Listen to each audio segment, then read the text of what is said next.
And driver says they knock about everything in sight and make dreadful noises as they move about. It sounds most terrifying. Percy, I think your driver's been watching too much of that telly something of Thomas. Whatever this Poltergeist thing is, it certainly doesn't frighten me. Toby looked over mischievously. That's right. Only regular ghosts scare you, Thomas. Pah! Hissed Thomas crossly. Anyways, everyone knows ghosts don't exist. They're just tall tales made up by silly little engines with bad manners.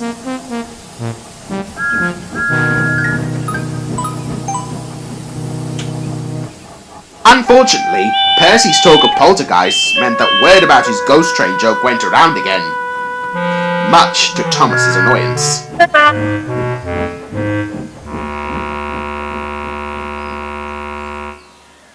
Halloween's coming soon, said the station master at Farquhar. Careful you don't get frightened by the ghost engine again, Thomas. Thomas was most indignant.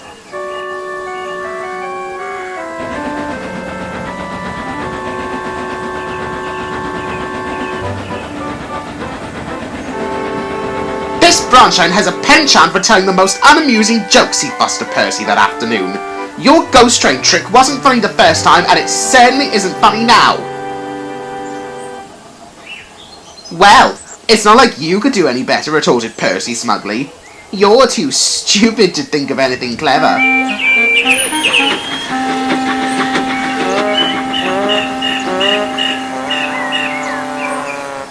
Stupid indeed, fumed Thomas to Mavis later that day. That Percy is much too big for his wheels. Quite so, agreed Mavis, who had grown rather fed up with Percy's colourful criticisms of her shunting.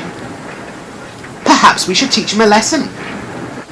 Well, whatever it is, it'll have to be a good one, frowned Thomas. It's hard to teach Percy anything with how stubborn he is. Then, Thomas overheard some workmen exchanging ghost stories. And the more he listened, the more his frown turned into a devious smirk. Later that day, Percy was collecting trucks from Elsbridge when Thomas arrived. Say, Percy, I think your driver was onto something with that whole poltergeist talk. Percy was puzzled. Really? How so? I heard a workman on the quarry talking about one right here on my branch line. Thomas paused dramatically. It haunts our shed at night. First, a wind will whistle through, and then your lamp will flicker on and off, and then it'll make the most horrifying wailing sound. Percy laughed. Ha! If you thought you could scare me with that pathetic story, you're stupider than I thought. Oh no, Percy, insisted Thomas, it's real. The man sounded quite serious. Well, if it's real, why haven't I seen it before? No one knows who it is when it comes out or why, said Thomas. All they know is that sometimes things happen that can't be explained otherwise. Huh, well, whatever this poltergeist is, I'm not scared, boasted Percy. We'll see about that, chuckled Thomas, as he rolled away.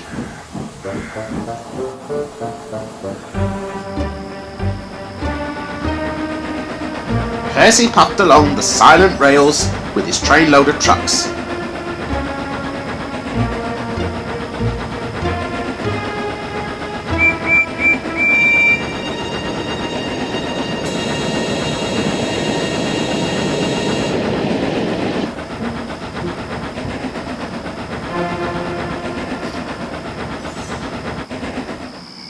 That night, Percy was delayed at the harbour. He uncoupled his trucks, and then he puffed back towards the sheds.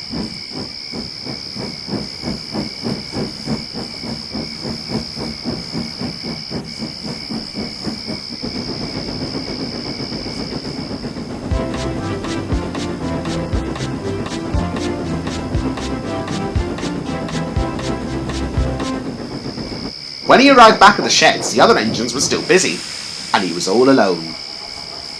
Stupid Thomas, muttered Percy, thinking he could scare me with that rubbish poltergeist story. There's no such thing. Ha! And as if to goad the spirit, he began to moan and groan in a spooky fashion. Where are you, ghosts? Come and get me. I'm not afraid. And then, as if on cue, a wind began to whistle around. Thomas, he called, but no reply came. Then Percy's lantern began to flicker on and off and on. Then a wailing sound filled the air. Percy was starting to feel very frightened. Then he felt a hand on his controls. "Who's there?" he demanded, but no one replied. Slowly, Percy began to roll out of the shed. "Help!" he cried, but there was nothing he could do. He shut his eyes, not knowing what would happen next.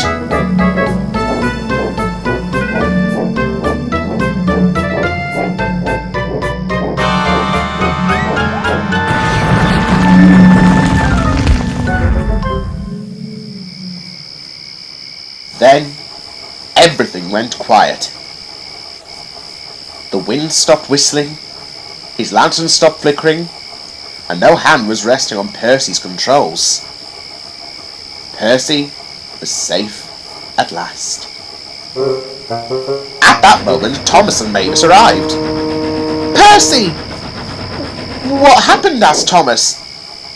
"You let your driver into my cab and derail me, that's what!" exclaimed Percy crossly. Thomas was puzzled. "But driver's right here. We've just come down from the quarry."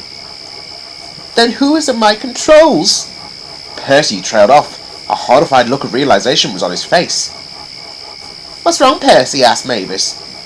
Percy didn't reply. But Thomas understood. "You mean the story was true?" The 3 branch line engines sat there in silence. Percy was scared, and so was Thomas. Later that night, after Thomas delivered his load, he returned to the shed. Percy sat there in silence. He looked worried. At last, Thomas spoke. "That ghost story I told you was true, Percy. I confirmed it with my driver. Apparently, it actually did used to happen on the branch line years ago. I'm sorry I made it seem like a joke to you." "Oh, I'm sorry for not believing you, Thomas. I guess I still thought you were just trying to get back at me for my ghost train joke. Let's make a deal, Percy. Let's never joke about ghost stories again, no matter what." Percy agreed.